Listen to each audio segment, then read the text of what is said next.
Ms. Lennick, you've joined us again. Yes, Your Honor. And are you Mr. Martin? Yes, I am. Okay. All right, we are back in State of Ohio versus Ariel Castro. It's case 574231. I have had a chance to meet with the attorneys this morning. Mr. Weintraub, Mr. Schlacken, have you had a chance to meet with Mr. Castro this past week? No, not since the last pretrial, no, Your Honor. Okay. And since that time, you have received a number of documents by way of the portal? We did actually, approximately 900 documents were placed on the portal last evening around 8:30 p.m. And it's my intention to review those, start the review today, and then meet with Mr. Castro to discuss the contents. So, Mr. Castro, you're aware your attorneys have received a number of documents from the state, and they will be sharing that information with you. You aware of that? Okay.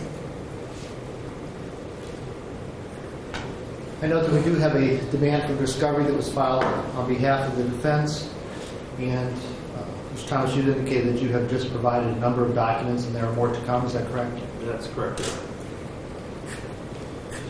And when we spoke earlier today among the parties, I tasked Ms. Fralia with making sure that any of the changes in the rape statute over time would not affect the penalties, or at least we'd be aware of all the penalty changes. So you will be carrying that out, Mr. McGinney? Yes, Your Honor. As far as issues going forward in this matter, under revised code 2945.371, in particular subsection B, indicates that the court, prosecutor, or defense may raise the issue of the defendant's competence to stand trial. And if it's raised before the trial is commenced, the court shall hold a hearing on the issue as provided in this section. I don't know anything about Mr. Castro, and our meetings here in court are very brief, so I am going to refer him for a competency evaluation. I've talked with our court clinic. Dr. Resnick will conduct that tomorrow, and we should have the report, I would guess, within a week, if not 10 days at the latest. So, Mr. Castro, you're going to be going to our court psychiatric clinic, talking with Dr. Resnick. He will only be assessing your ability to understand these proceedings and to assist your attorneys in your defense. Do you understand that? Yes, I do. Now, under Ohio law, under subsection G, there is a presumption of competency, but I want to make sure in this matter, as in many other matters, that in fact the defendant does understand the nature of the charges against him, fully understands what is encompassed in a court proceeding in a criminal case, and that he can effectively assist his counsel. So that will be done.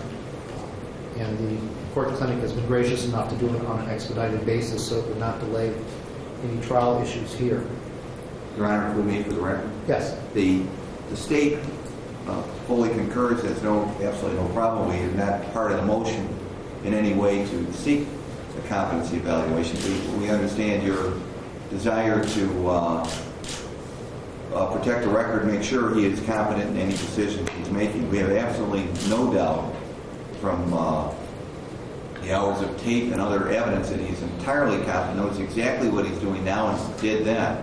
But so we do not want the record to insinuate that there is any issue or anyone has the slightest issue that he might be incompetent. He isn't in any way, but we understand the court's caution in this regard. And counsel for each party has the benefit of having all that discovery and being intimately aware of it. I'm not. I see Mr. Castro here in court, and I have to make sure that whatever he does here, whether he proceeds with the trial, whether he proceeds with the plea, whether there's a time waiver or not, I have to make sure that it will stand up in the future, and also that he's afforded all of his rights in the present. So, Dr. Resnick will be doing that. And Mr. Schlack and Mr. Weintraub, you'll explain the process to him a little bit further. We have, Your Honor. We will further. One other issue, we have put on an order about decorum in the courtroom and proceeding and all. I certainly don't wish to inhibit any media accounts or access other than that which is prohibited by law, but I don't allow blogging from the courtroom, but certainly anybody wants to blog and do it off the feed. I don't allow electronic devices in the courtroom in use. it can transmit outside because there are issues with picking up counsel's comments or even documents off their table and things. So this is just some common sense procedures to ensure that the parties are able to work and represent their clients effectively during the course of any proceeding here. And last week there were interviews that were done in the hallway. I'm in trial, the other judges here are frequently in trial. So any interviews, the attorneys are going to go out the back. They can meet you on the 12th floor. We reserve that room for any interviews, or prosecutor's office on 9 or the first floor. But we can't have the disturbance out in the hallway because we have 4 courtrooms on this floor that are working on a daily basis. So if anybody wishes to go to 12, certainly we've made that space available. Mr. Weintraub, Mr. Schlacken, anything else at this time on behalf of your client? No, Your Honor, thank you. Mr. McGinney? Nothing, thank you, Your Honor. Right, and I had also talked with the parties about speedy trial time, waivers and all that, and I would not be accepting a waiver until I receive a report back from our court clinic about competency.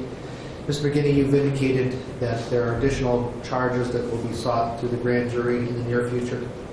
Yes, very near future, Your Honor. All right, Mr. Weintraub, you're, and Mr. Schlacken are aware of that as well. We are. Thank you, Judge. Okay. All right, well, thank you all for coming in and talking with us today, and I will see you next Wednesday at 8:45. Yes, thank you, Judge.